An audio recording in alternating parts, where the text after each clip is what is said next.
चलिए प्यारे बच्चों, स्वागत है आप लोग का क्लास में। क्लास 10th चैप्टर 2 आप लोग का स्टार्ट है कृषि, ठीक है, भूगोल का। चलिए, खेती आप लोग को पता है कृषि क्या होता है, आपको पता है बिहार हो या भारत हो, सबसे महत्वपूर्ण अगर है तो कृषि है उसके लिए, ठीक है, जीवन यापन के लिए। बात करते हैं भारत में कृषि का महत्व क्या है। तो देखिए, यह देश के आर्थिक जीवन का प्राण है और भारत में लगभग 2/3 लोगों की जीविका कृषि पर ही आधारित है, ठीक है। आगे बात करते हैं राष्ट्रीय आय में भारतीय कृषि का मुख्य योगदान है। जो आय है, राष्ट्रीय आय, जो राष्ट्रीय पैसा होता है, उसमें भारतीय कृषि का मुख्य योगदान है। देश की 24% आय जो है कृषि से ही प्राप्त होती है, ठीक है। अब कृषि बहुत जगह से, कहीं का धरातल जैसा है वहां पे वैसी कृषि होगी, जलवायु जहां का जैसा होगा वहां पे उस तरह की कृषि होगी। तो हर जगह हर किस्म की खेती देखने को मिलती है। आगे बात करते हैं कृषि के प्रकार की। पहला है प्रारंभिक जीविका कृषि, यानी सबसे पहले जिस प्रकार की खेती की जाती थी उसकी बात करते हैं, यानी प्रारंभिक जीविका कृषि, ठीक है। इसमें परंपरागत तरीके से जैसे भूमि पे खेती की जाती थी, ठीक उसी तरह से, यानी खेती के लिए औजार भी काफी परंपरागत होते थे, जिसमें आपके लकड़ी का हल होता था, ठीक है। पहले लकड़ी का हल होता था, कुदाल होता था, खुरपी होता था, और जैसे तैसे बीज को रोप दिया जाता था और फसल जब पक जाती थी उसको काट लिया जाता था। तो ये सिस्टम आपका कहलाता था प्रारंभिक जीविका कृषि। अब इसी को देखिए झूम, कहीं कहीं जगह इसका नाम परिवर्तन है, झूम, इसी खेती को झूम खेती कहते हैं, ठीक है। कहाँ पे? मेघालय, असम, मिजोरम और नागालैंड में प्रारंभिक जीविका कृषि को क्या कहते हैं? झूम कहते हैं। मणिपुर में पालमू कहते हैं, ठीक है, और अंडमान निकोबार में दीपा कहते हैं, ठीक है। बहुत वीवीआई है, ये बहुत बार पूछा गया। अंडमान निकोबार में प्रारंभिक जीविका कृषि को क्या कहते हैं? दीपा कहते हैं, ठीक है। दूसरा है गहन जीविका कृषि। इसमें श्रम की अधिकता होती है, यानी इसमें मेहनत ज्यादा है, और भूमि की उर्वरता को बनाए रखने के लिए परंपरागत ज्ञान, बीजों के रखरखाव एवं मौसम संबंधी भी अनेक ज्ञान का इसमें प्रयोग किया जाता है। इस कृषि में धान की प्रधानता होती है, यानी गहन जीविका कृषि में अगर ज्यादातर देखा जाए तो इसमें आपकी धान की प्रधानता, यानी धान की खेती इसमें ज्यादा की जाती है। सही तरीके से मौसम को देखते हुए, सही तरह से बीज का रखरखाव करते हुए इस तरह की कृषि की जाती है। चलिए आगे देखते हैं। तीसरे नंबर की बात करते हैं व्यापारिक कृषि।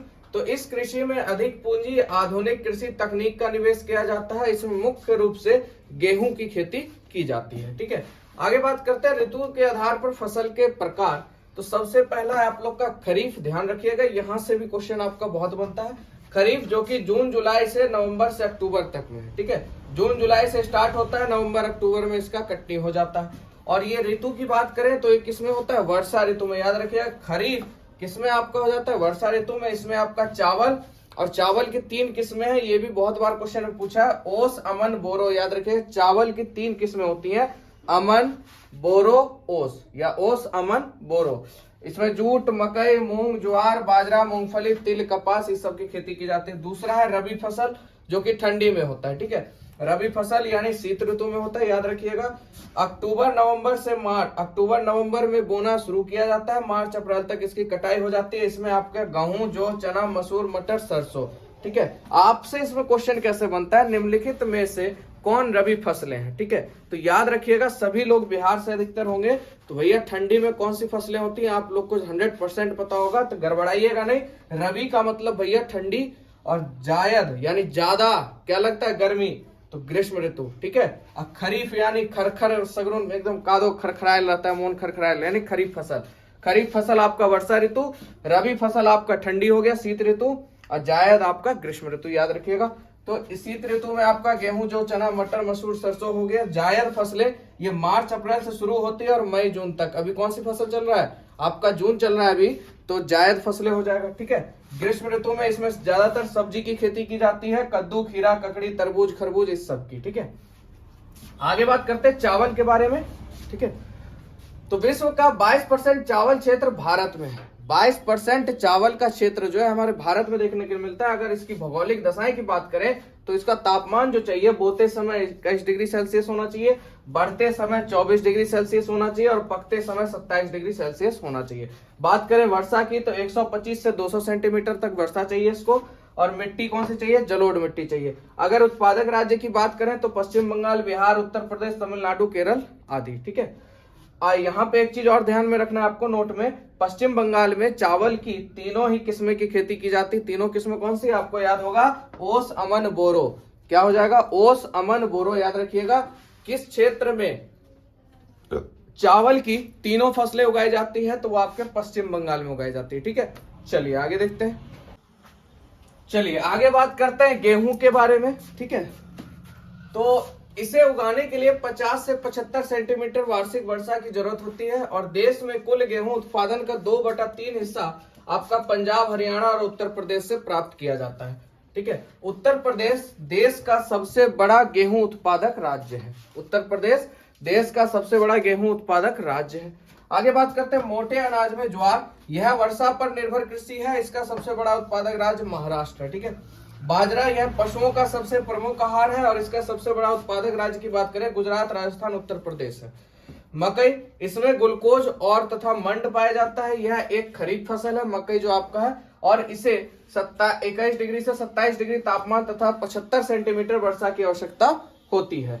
उत्पादक राज्य की बात करें तो कर्नाटक, उत्तर प्रदेश, बिहार और आपका मध्य प्रदेश। आगे बात करते हैं दालें की, तो यह खरीफ तथा रबी दोनों ही ऋतुओं में उगाई जाती हैं। दालें दोनों ऋतुओं में उगाई जाती हैं, जैसे अरहर, मूंग, उड़द ये खरीफ फसलें हैं, जबकि चना, मटर, मसूर ये रबी फसलें। याद रखिएगा, अरहर, मूंग, उड़द ये खरीफ फसलें हैं, चना, मटर, मसूर ये आपकी रबी फसलें हैं। आगे बात करते हैं गन्ना की, तो भारत को गन्ने की जन्मभूमि कहा जाता है। ठीक है, और यह 21 डिग्री से 27 डिग्री तापमान और 75 से 100 सेंटीमीटर वार्षिक वर्षा वाले क्षेत्र में इसकी खेती की जाती है। चलिए आगे पॉइंट देख लेते हैं इसका। बात करते हैं मूंगफली की, तो यह एक खरीफ फसल है। गुजरात जो है इसके उत्पादन में भारत में सर्वप्रथम है। चाय की बात करें, यह सदाबहार झाड़ी होती है जिसकी पत्तियों को सुखाकर चाय बनाई जाती है। इसमें थीन नामक एक पदार्थ होता है जिसके कारण इसे पीने से ताजगी महसूस होती है। किससे? थीन होता है, इसमें ध्यान रखिएगा।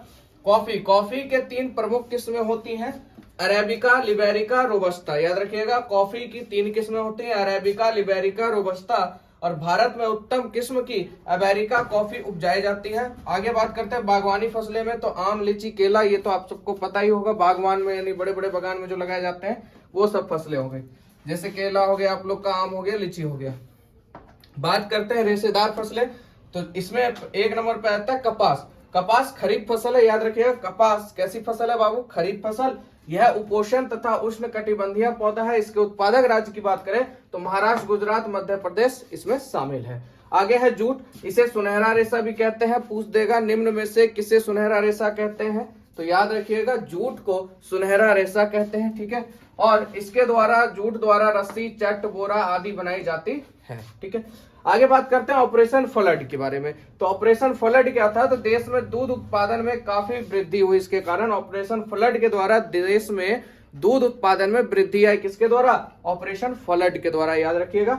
चलिए, तो आपका था चैप्टर। अब साथ ही साथ बात करते हैं अभ्यास प्रश्न उत्तर के साथ। चलिए, निम्नलिखित प्रश्नों के उत्तर दें। भारत के 2 सबसे महत्वपूर्ण अनाजों के नाम बताइए। सबको पता होना चाहिए, चावल और गेहूं। चावल और गेहूं। चलिए आगे प्रश्न देखते हैं। आगे बात करते हैं ख नंबर, भारत में कौन से 3 प्रमुख मोटे अनाज पाए जाते हैं? तो ज्वार, बाजरा और मकई। उसके बाद भारत की 3 नकदी फसलों के नाम बताइए, जिसमें कहवा, चाय तथा कपास हो जाएगा। हमारे देश की सबसे प्रमुख रोपण फसल कौन सी है? तो क्या हो जाएगा? चाय हो जाएगा। आगे बात करते हैं अंतर बताओ में। तो पहला क्वेश्चन है नकदी फसल और रोपण फसल के बारे में बताना।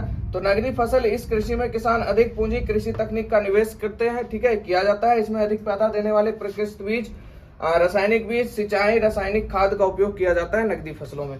आगे बात करते हैं रोपण फसल। यह एक प्रकार की व्यापारिक कृषि है और इस कृषि में उद्योग की भांति मैनेजर एवं मजदूर की व्यवस्था होती है और मिल मालिक की तरह इसमें कृषक की स्थिति होती है। इसका उत्पादन उद्योग में कच्चे माल की भांति किया जाता है। आगे है व्यापारिक कृषि और निर्वाहक कृषि। तो व्यापारिक कृषि में फसलें व्यापार के लिए उगाई जाती हैं। इस कृषि में अधिक पूंजी, आधुनिक कृषि तकनीक का निवेश किया जाता है। इस कृषि में अधिक पैदावार देने वाले परिकृष्ट बीज, रासायनिक खाद, सिंचाई, रासायनिक कीटनाशक आदि का उपयोग किया जाता है। ठीक है, थोड़ा कट गया होगा इस वजह से मैं आपको बता रहा हूँ, आदि का उपयोग किया जाता है। चलिए आगे चलते हैं। बात करते हैं निर्वाह कृषि की। तो यह प्राचीन काल की कृषि का तरीका है। इसमें परंपरागत तरीके से आपका खेती होता है। जैसे इसमें खेती करने के लिए परंपरागत औजार जैसे खुरपी, हल, कुदाल आदि का उपयोग किया जाता है। इसमें बीजों को जैसे तैसे बो दिया जाता है और फसल पकने पर काट लिया जाता है। ठीक है, अगला प्रश्न है, निम्नलिखित में से प्रत्येक के लिए एक शब्द लिखें।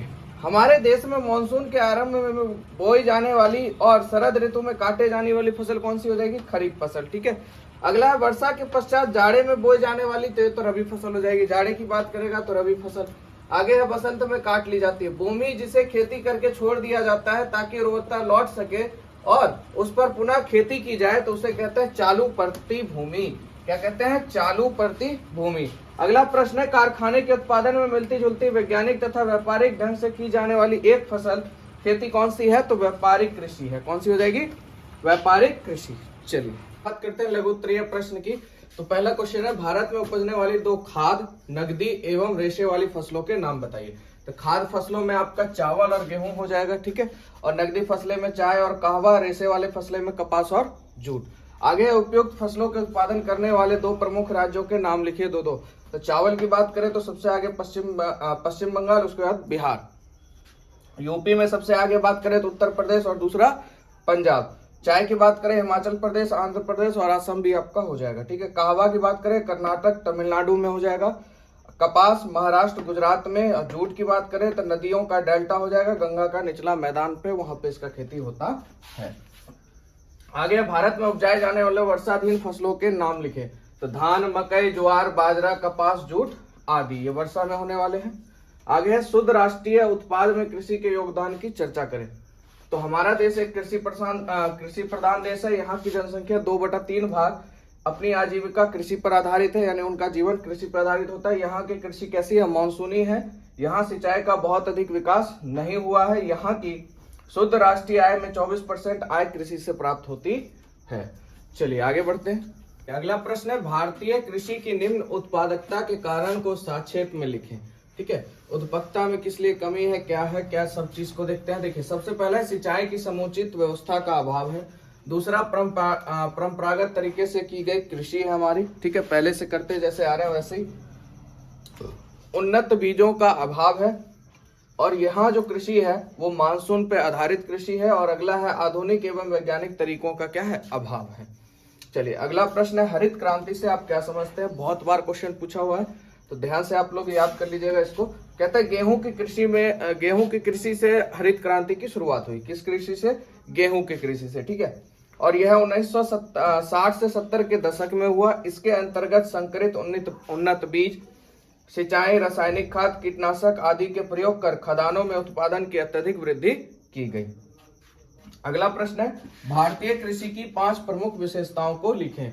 भारतीय कृषि की 5 प्रमुख विशेषताओं को लिखें। तो सबसे पहला है, भारत एक कृषि प्रधान है और कृषि यहाँ की जनसंख्या की लगभग 2/3 लोगों की आजीविका का साधन है। अगला है, कृषि से यहाँ के लोगों के लिए भोजन प्राप्त होता है, उद्योगों के लिए कच्चा माल भी प्राप्त होता है।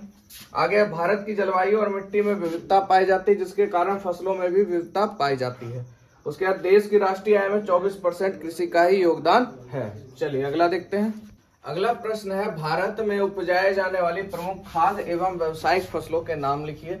खाद्य फसलों में आपका गेहूं, मक्का, बाजरा आदि हो जाएगा। व्यावसायिक फसलों में आपका चाय, कॉफी, गन्ना। ठीक है, आगे बात करते हैं, कपास की खेती ढक्कन प्रदेश की काली मिट्टी में अधिकांशता होती है। कारण बताना है आपको। तो कपास की खेती ढक्कन प्रदेश की काली मिट्टी में अधिकांशता की जाती है क्योंकि ढक्कन प्रदेश की मिट्टी लावा निर्मित काली मिट्टी होती है, जिनमें अधिक समय तक नमी बनाने की क्षमता होती है, जिसके कारण यहाँ पे इसकी खेती की जाती है। आगे है, गन्ने की उपज उत्तरी भारत की अपेक्षा दक्षिण भारत में अधिक है, क्यों? तो गन्ना बांस प्रजाति का एक पौधा है जिसमें मीठा रस निकलता है। यह एक उष्ण एवं उपोष्ण कटिबंधीय फसल है आपका। यह 21 डिग्री सेल्सियस से 27 डिग्री तापमान और 75 से 100 सेंटीमीटर वार्षिक वर्षा वाले क्षेत्र में इसकी खेती होती है। इसकी खेती दक्षिण भारत में अधिक की जाती है इसीलिए। ठीक है, क्योंकि वहां उत्तर की अपेक्षा दक्षिण में ज्यादा होता है। ठीक है, आपका ज्यादा देखने को मिलता है। आगे, आप भारत कपास का आयात एवं निर्यात दोनों करता है, क्यों? तो भारत को कपास का मूल स्थान कहा जाता है। ठीक है, सूती वस्त्र उद्योग के लिए कच्चा माल प्रदान करता है। यह उपोष्ण एवं उष्ण कटिबंधीय पौधा है। भारत उच्च कोटि के कारण के कपास का उत्पादन करता है। भारत जो है बढ़िया उत्तम क्वालिटी का कपास उत्पादन करता है, अतः वह कपास का आयात एवं निर्यात दोनों करता है। ठीक है, चलिए अगला प्रश्न देखते हैं।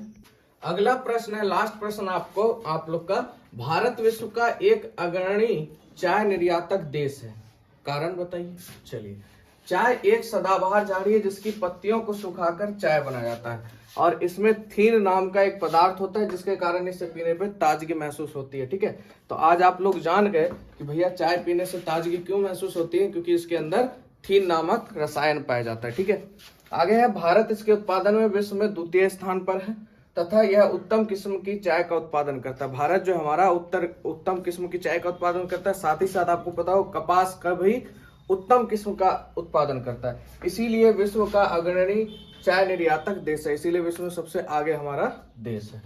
चलिए, ये हो गया आपका खत्म। अगले दिन मिलते हैं आप लोग से नेक्स्ट चैप्टर के साथ। जय हिंद, जय भारत। अगर आपको वीडियो अच्छा लगा हो तो चैनल को लाइक करें, सब्सक्राइब करें और दोस्तों में जरूर शेयर करें ताकि आप भी पढ़िए और आगे को भी पढ़ाइए अच्छे से। ठीक है, चलिए।